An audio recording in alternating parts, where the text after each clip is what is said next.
This is the Baltimore Annapolis Psychotherapy Podcast.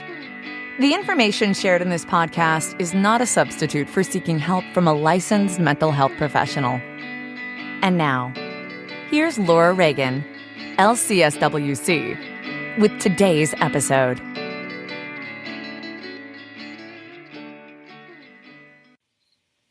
Hi, welcome to the Baltimore Annapolis Psychotherapy Podcast.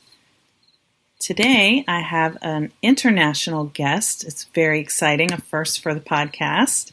My guest today is Agnes Wainman, who is a clinical psychologist in London, Ontario, Canada. So, Agnes, thank you so much for being here today. Oh, thank you so much for inviting me. Very excited to be here. Yes, I'm excited too. As you know, we kind of met through Facebook groups, which is always surprising to me that you can meet so many wonderful other people, fellow professionals that way. I think it's really cool that we kind of work with similar populations.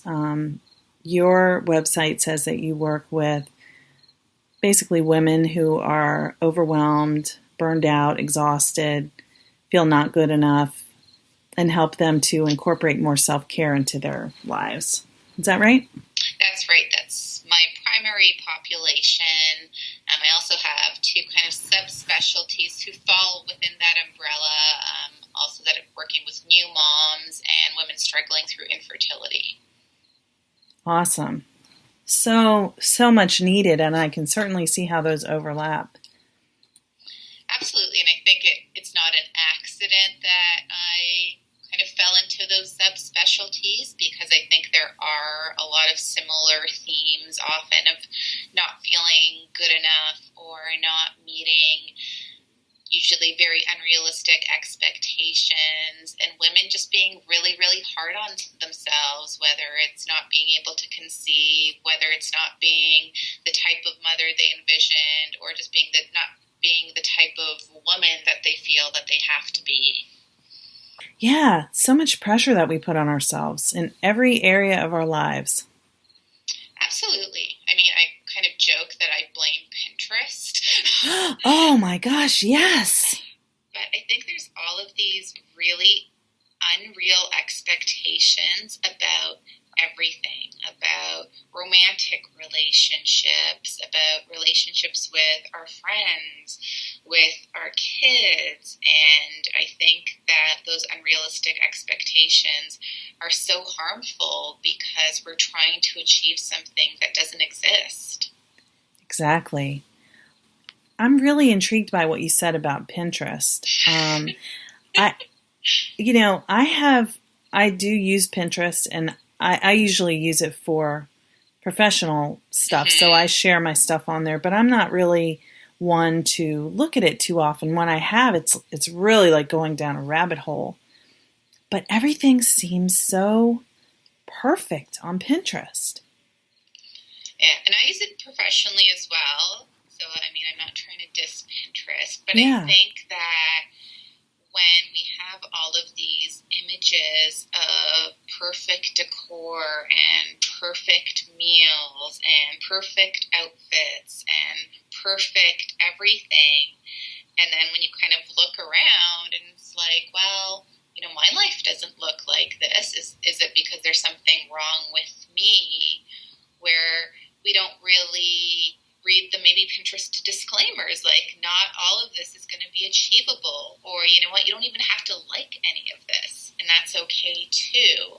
And that's not, I love things like home decor, so I love Pinterest because I actually enjoy the home decor aspect, but if I never had to cook another meal in my life, I would die a happy woman. So when I look at recipes and pins about that, I know that I'll never enjoy that. I would never actually do it, but it still kind of makes me feel bad. Yeah, it's like I should be. Yes, all the shoulds. Yeah, and I imagine it seems that there's a huge focus on Pinterest in like wedding plans, like, wedding themes and things like that, which, it's such a way that women are kind of comparing themselves to other women, and the whole industry of the bridal industry. And then it just, the next step is the parenting stuff. And it's all about like how beautiful you look on your wedding day, how perfect you look, how perfect everything is. It's like creating an image of what your love relationship is based on really more about the material consumerism. Mm-hmm. And I mean, I've had clients who have often come to therapy because they're very unhappy in their relationships, and they'll talk about how even on their wedding day or before getting married, kind of realizing that maybe this wasn't the right choice for them, or they had some kind of concerns about the relationship, but the wedding was planned and it would look really bad if they backed out of it. And, it was a beautiful wedding. Yeah. So I think there is so much pressure that we put on ourselves, that maybe we feel others put on us, that we can't be real and vulnerable about kind of some of this stuff is really hard. No one teaches us how to be in relationships. No one teaches us how to be mothers. No one teaches us how to be friends. But, if you want the perfect eyebrow, there's like a million YouTube videos. What's wrong with this picture? Yeah. And I feel like with not just, as you said, not just to put Pinterest down, because it's a great resource for so many ideas, but the other thing that I think must be so hard for moms today, because I'm a mom of an 18-year-old and a 16-year-old, but the moms I see who have babies now or young children now, it seems like there's an expectation of, and you see this on Facebook a lot, but probably on Instagram too, anything with photos that you're putting, you have your child dressed in an adorable outfit and you're doing a little picture like every month or maybe every week at first. I am 1 week old. I am 2 week old. And, the other older parents are all like rolling our eyes. But I mean, it's cute, but it's also like, I know how hard it is to get a newborn or any child under 4 years old dressed up like that, all clean, happy for the picture and posing them and all that. I mean, it's like a setup for failure, because I know for me, those years were just like, I felt grubby. I had, spit up on me, my clothes. I might not have had a chance to take a shower, especially in the first year, hair's gross. And it's like, and the baby's got like cradle cap and, they have a blowout in their diaper as soon as you go to take the picture. And I mean, I can't imagine having a baby now and feeling that I'm supposed to live up to that. It would be so difficult.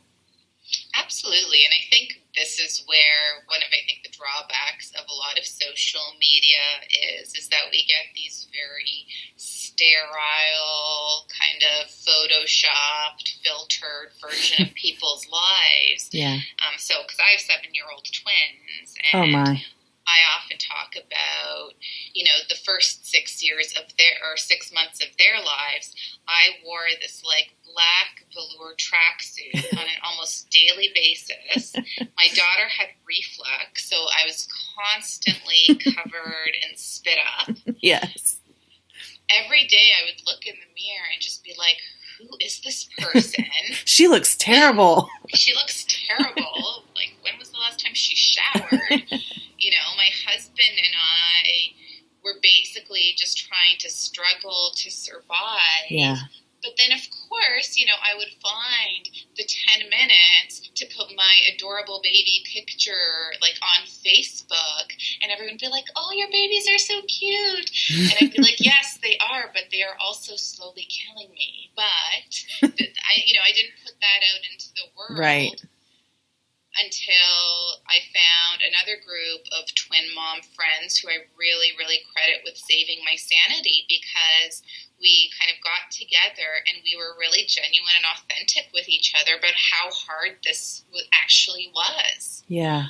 You know, we were all covered in spit up. We all kind of smelled funky. You know, we hadn't showered. We hadn't slept. And I don't know if it's because we were too tired to pretend, you know, but all the defenses were gone, and we would just get together once a week and talk about, you know, the good stuff, the bad stuff, the really ugly stuff. And I think that was kind of the turning point for me, and it was very nice to actually connect with people on a very genuine and also vulnerable level. Yeah, it sounds like a safe place that must have been a lifeline. Absolutely, because, again, it wasn't the kind of sterilized, clean version of what things were like. And again, I know that you really connect with Brene Brown's work, and I do as well. So I think that was pure vulnerability in action. Mm-hmm. That 5 kind of strangers met on a Facebook group and started getting together with 10 babies and really just kind of talked about, you know, the changes we had gone through. You know, some of us had done fertility treatment, some of us had babies in the NICU, some of us had pregnancy losses. So we covered all of the not so great stuff about our experiences. And I think that really also has tied into some of the self-care stuff that I do. That genuine connection I see as a huge component of self-care. Absolutely. It is. And it can be so hard to do when you feel awful about yourself, you know, that you don't feel that anyone wants to connect with you, or that no one else would understand because you feel so not enough. Yeah, but then the moment you find that one person who's like, hey, I feel not enough too. Right, me too. And there's something so healing and amazing about that. And I find that a lot of the clients that I work with don't have that in their lives, because they feel that, that they kind of have to keep up a certain appearance, that they have it all together. And they're very fearful of being judged and rejected. Yeah, I find that a lot of my clients who struggle with that grew up being told that, you know, well, what are other people going to think about you if you do that? And you have to think about your reputation, or they had some kind of an experience where someone did judge them, and they never want to experience that again. You know, they felt excluded, and they want to make sure that they do all the right things so that never happens. Mm-hmm. And that's an exhausting way to live. It is. It's like a prison.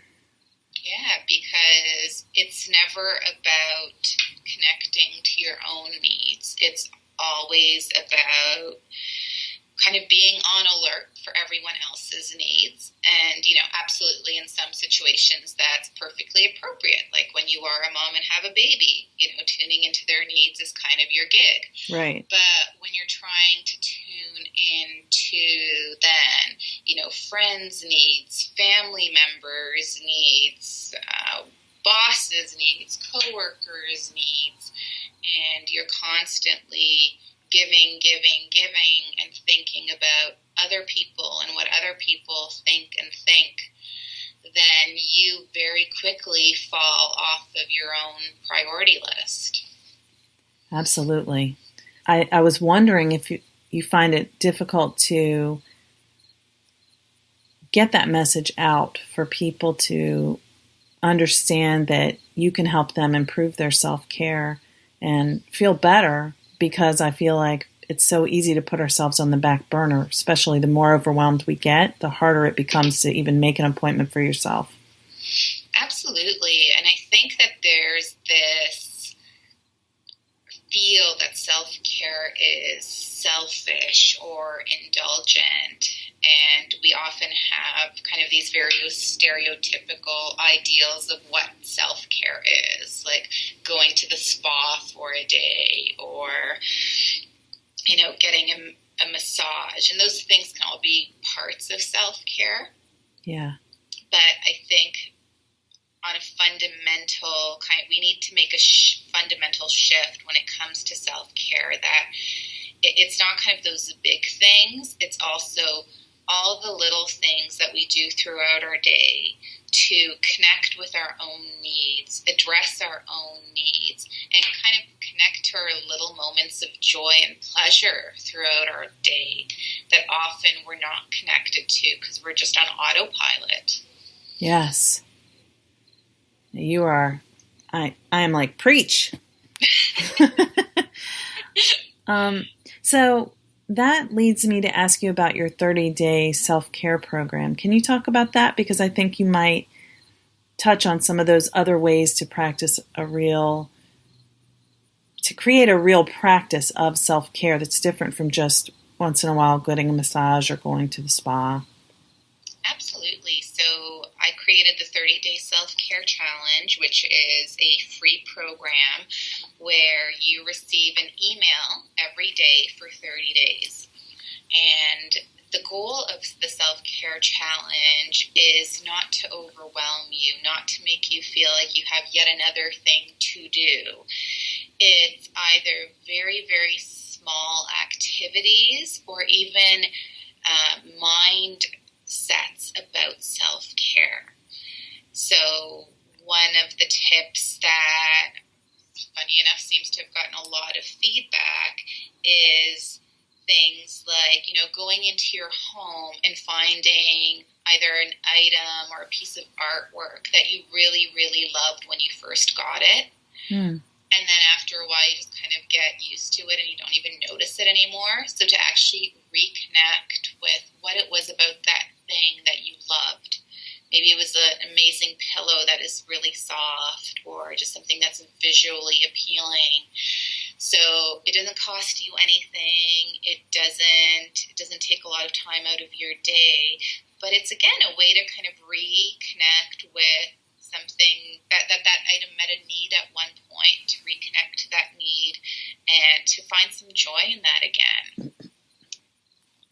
I love that. And that's such a simple but meaningful way to check back in with yourself and really connect with what you value and what kind of feeds your soul. Mm-hmm. Absolutely. So again, the challenge is not meant to, again, overwhelm, because I think that a lot of women who maybe are at risk for burnout or overwhelm tend to be high achievers, kind of to begin with. So in some ways, they kind of feel like if they sign up for a challenge, they're going to do it. Yeah. I'm going to do this challenge, by God. So I wanted to be very careful. In some way, I'm hoping that the challenge part of it does kind of entice women to do it. But then once they actually start, it's not to increase the stress. It's not another thing to do on their to-do list. But it's, again, very simple things to either do, or, again, even just shifting mindset. So one of them is not to think of self-care as a reward, because I think often we think about, well, if I hit a certain goal, then I'll do something nice for myself. Yeah. Versus, hey, how about you just do something nice for yourself just on a regular basis, because you're awesome and you need nice things in your life, or need to do nice things for yourself. Yeah, and you deserve it, even if you don't do something to feel like you deserved it. Mm-hmm. Mm-hmm. Yeah, so even kind of disconnecting the idea of, like, you need to do something in order to experience joy or pleasure in your life. That it's not some sort of worthiness contest that you have to prove your worth in order to get the goods. It's like, well, just you being you is good enough. Yeah, and that can be really hard. It sounds easy, but it can be really hard to believe that. Absolutely. absolutely. And this is one of the things I talk to everyone that I work with, is there's moments and things that are very simple in theory, but really hard to actually do. Yeah. Or there's that disconnect between what we know logically and how we feel about it. Yeah, exactly. It's like, yeah, I know, I'm a good person, blah, blah, blah. But when you actually, what you feel about yourself is not in alignment with that. Yeah. And that's where it can be really easy to neglect ourselves. Yeah.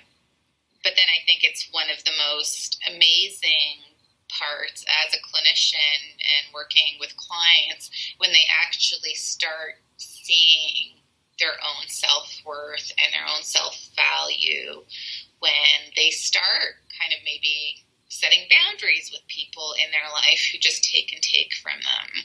Yeah. When they start, again, really genuinely connecting with other people in their life.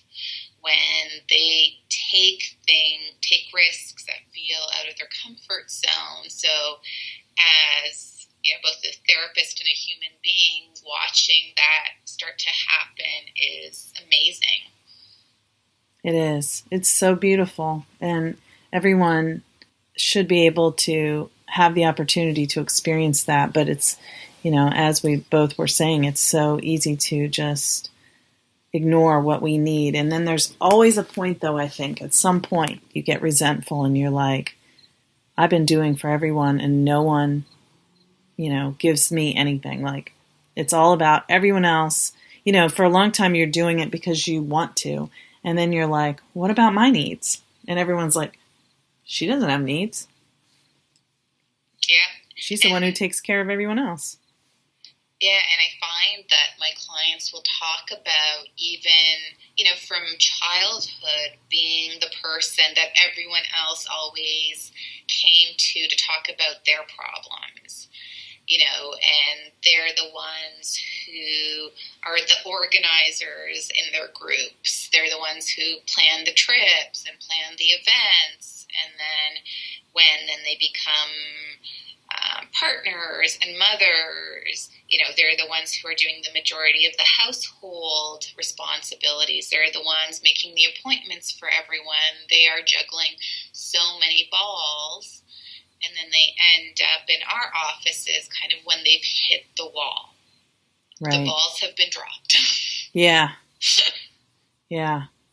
That's exactly it. Well, I want to say that I signed up for the 30-day self-care challenge, and I think it's really great because I tend to be someone who, and I think I do this a little bit to avoid something I'm feeling or something that makes me feel anxious that I need to do. So, I go, well, let me find a whole bunch of stuff to sign up for. It's like, I'm going to do this now. But I did sign up for the 30-day self-care challenge. And, as soon as the emails started coming, I was like, hope I get a chance to read that. And then I actually went and clicked on, probably the first 5 that I didn't read when I first got them. But I saw that it's a visual, it's a graphic. So it takes a second, but it's such a big shift you can make in that second of reading that and thinking about it. It's not like a long, lengthy, wordy email that, you have to really sit and digest. That's what I tend to do is just like, I'll read that when I have time. Mm-hmm. But this is something that is digestible when you don't have time because it's just small bits, small chunks. And I think that's really cool. I love the way you did that. Mm-hmm. Yeah. So again, it's definitely not meant to overwhelm. So as you mentioned, there's a small graphic and then a few little sentences from me. You can even skip my little blurb. I don't mind. Depending on how busy you are. Yeah, and I mean, it's also, you don't have to do it every day. I think sometimes people think, well, if I can't get to it every day, that's okay. Those emails will always be there. Yeah.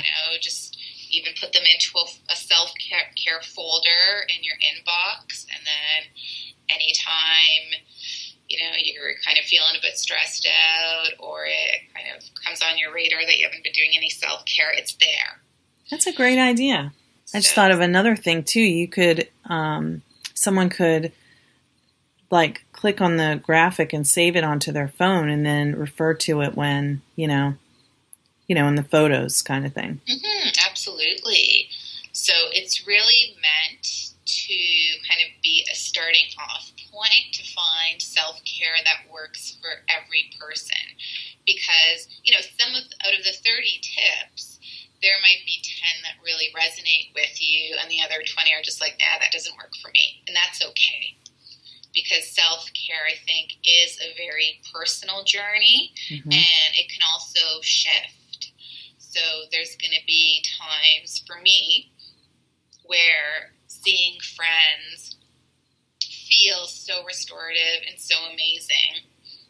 And there's going to be days where I'm just tired, I'm talked out, and I need to get into a bubble, and seeing my friends would be like the worst. So again, but that gives you a nice way of checking in with your own needs on a day-to-day or moment-to-moment basis. That's something that works for you in one moment may not work for you tomorrow, and that's okay. Yeah, I like that point that it's very personal, and it's very, it's not one size fits all, but it's very dependent upon your mood at any given moment too. So even one thing, you might feel like journaling at a certain point, and other times, you don't want to do that. Yeah, because I think sometimes we fall into a trap of thinking that, so I love to do art, and then it's almost like, you sit down and it's not really flowing or it's not feeling good, but people kind of push themselves because, I should be doing this because it is self-care. Yeah. But if it's not enjoyable, if it doesn't feel like it's refueling you, then there's no point in doing it. Yeah. Go find something else. Yeah, just another thing to beat yourself up about, that you're not doing it right, or you should be enjoying it when you aren't. Yeah, but again, I think this is one of those easier said than done, because often we can be so disconnected from our own needs. So sometimes we don't even really clue into the fact that actually I'm not really enjoying this, or food is often something that some of my clients will talk about, is that mindless eating, that they think that food is something enjoyable, but they'll, go through, a piece of cake and it's like, I didn't even really enjoy that or notice that. Yeah. So I think it kind of ties into that idea of actually connecting to your own experience, actually connecting to your own needs, and doing a little bit of experimentation. Yeah. That's a great point, too, about the mindless eating. I know that's a easy go-to habit for a lot of people. I've definitely found myself in that boat. So can you tell about your micro retreats? Because I know the 30-day challenge is one thing, but you also offer longer than a bite-sized piece of information. Yeah, so just next month I'm launching my very first From Burnt Out to Blissed Out micro retreat. And it's offered here in my London, Ontario office. And it's, again, in the theme of not overwhelming people. It's a 3-hour workshop about self-care and kind of going through doing kind of a little mini assessment of how burnt out we actually are. Because I think often, our clients land in our offices when they've hit the wall or they're completely burnt out, versus maybe paying a little bit more attention as to what are your signs that you're starting to burn out. Maybe sleep starts to get more difficult, you're feeling a bit more irritable, you're not getting pleasure out of things, kind of things that we tend to miss as they're happening until we run into the wall. And then looking back, it's like, oh yeah, it's actually been a few months or a few years. Oh, yes. So actually again, connecting to our own experience and taking stock of how we're doing, and then talking about self-care, again, in this slightly different way of talking about things like genuine connection and finding joy in our life and changing our mindset about self-care.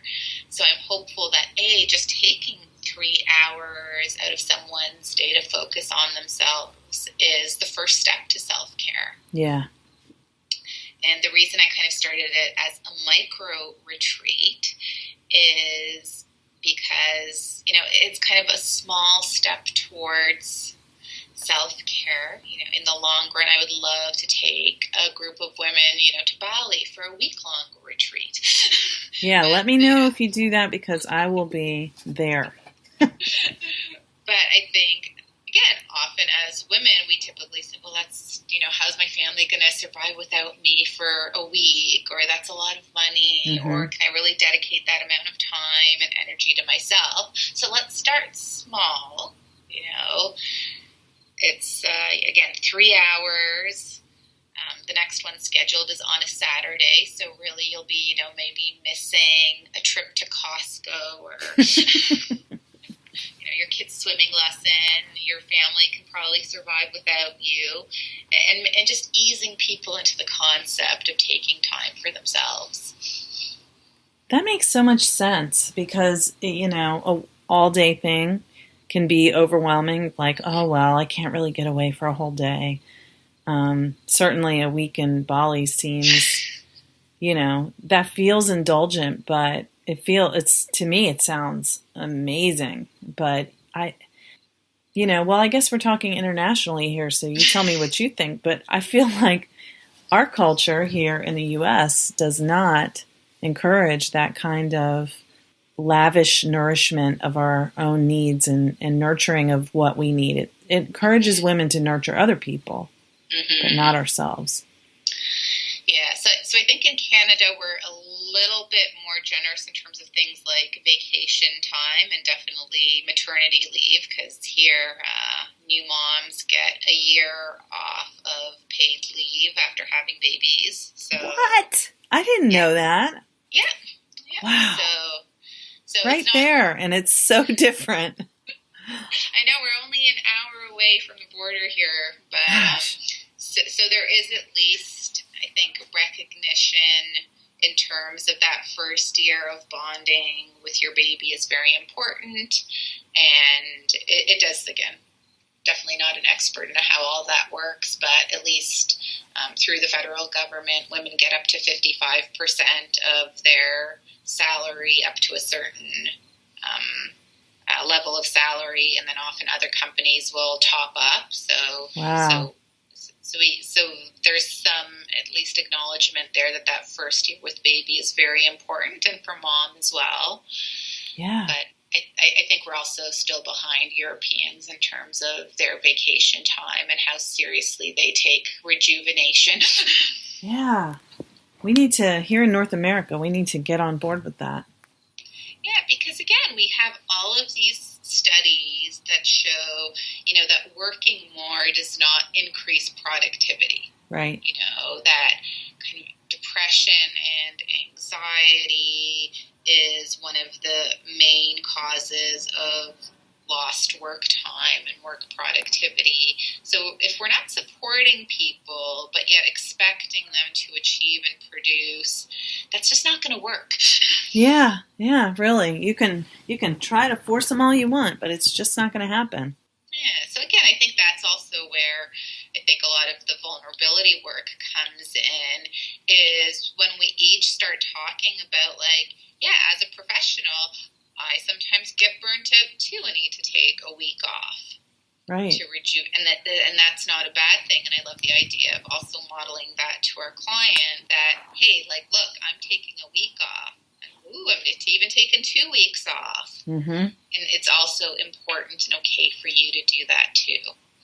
Right. And hopefully before you get burned out, it's a burnout prevention.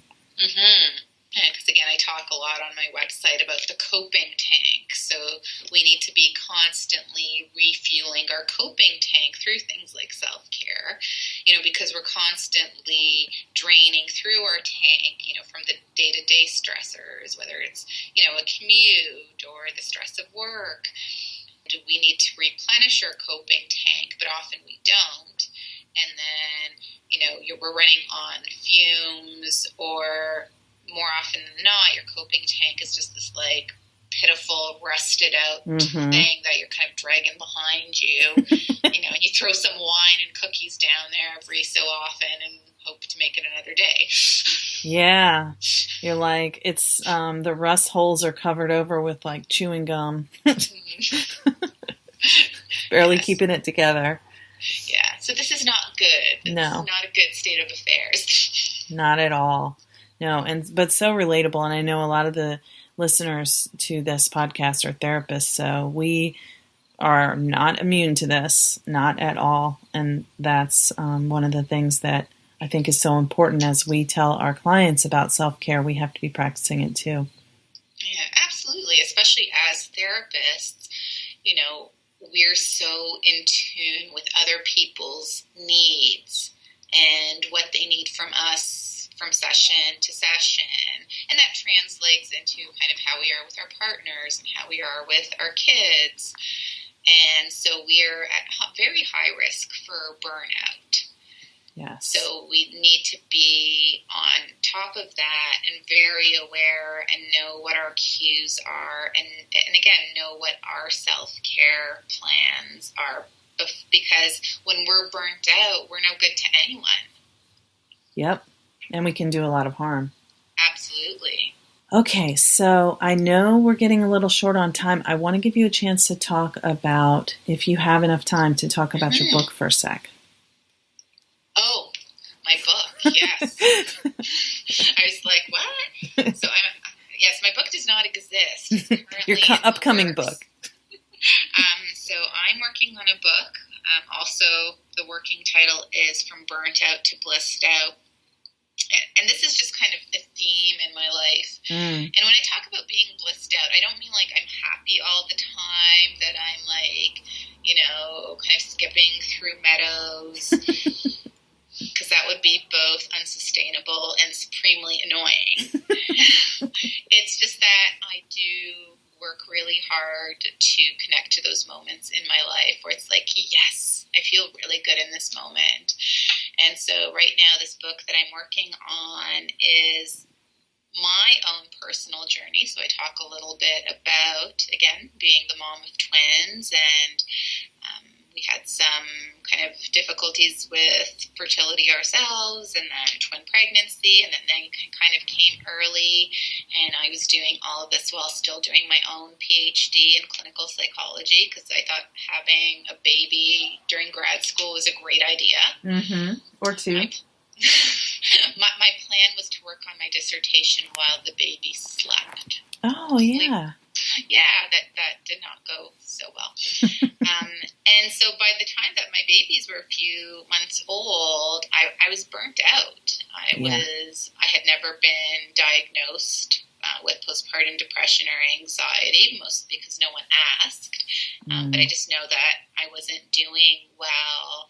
And then it is kind of talking about my own journey and incorporating some of these things that now are kind of some of the foundations for the self-care 30-day challenge, and also kind of how I try to live my life with that idea of connection and authenticity and finding joy and being vulnerable. Because again, I think also as therapists, often we're trained in a way where, don't self-disclose, never talk about yourself, be that blank slate.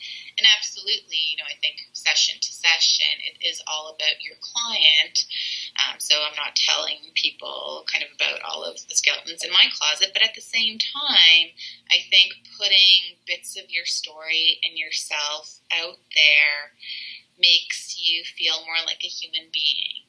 And I know clients that read my blog where I've talked a little bit about some of my experiences. They feel that they connect to me more. Yeah. They feel that I will be able to help them. And, I think sometimes we get really nervous or scared that people are going to want to know more about us or ask us personal questions. And I've yet to ever have that happen. I think our clients are incredibly respectful and, are also there because they want to talk about themselves and kind of what they're going through. Yeah, they're expecting you to have professional boundaries, and you do. Yeah, but I think putting some of our own humanness out there is not a bad thing either. Right. We can't just sit there and pretend to be a robot. We're not fooling anyone. No. And so again, I think it also goes back to that idea of unrealistic expectations. We all know kind of therapists who work with couples who still may end up getting divorced, or kind of child therapists who have struggles with their own kids. And again, that's part of being human and part of that whole idea of, simple in theory, sometimes not so simple in practicality. So again, in terms of the book, I have found for myself it's helped. It's been quite therapeutic to write it myself, but I think I'm also hoping that it'll become, this foundation from the idea of, again, how to get from burnt out to blissed out in a very realistic way. Because, again, I'm not always happy and thrilled and all that. I'm just a human being. I have my moments of frustration and sadness and upset. But I can also connect to those moments where it's like, the sun is streaming through my window right now and it feels pretty great. I love that. I think your book's going to be wonderful, and I appreciate you sharing about it. I know I'll be really interested in reading it when it comes out, and I'm sure many people who are listening feel the same way. Thank you so much. This will give me, that little kick in the rear to get going on it. Now you told people that you are doing this. Yes. Well, I know that we are short on time, so I want to give you a chance to tell everyone where they can find out more about you from your website. Okay, so my website is www.londonps.ca. Okay. Or you can look up my practice, which is London Psychological Services. And if they want to sign up for the 30-day self-care challenge, it's right there on the home page. They just have to put in your email address, and you'll start getting a self-care tip every day for the next 30 days. Awesome. And I can attest how lovely that challenge is. Thank you so much for taking the time to talk with me today. I enjoyed it very much. Oh, thank you so much, Laura. It's been fun for me as well. Thank you for listening to the Baltimore Annapolis Psychotherapy Podcast with Laura Reagan, LCSWC. For more, visit Laura's website, www.laurareaganlcswc.com.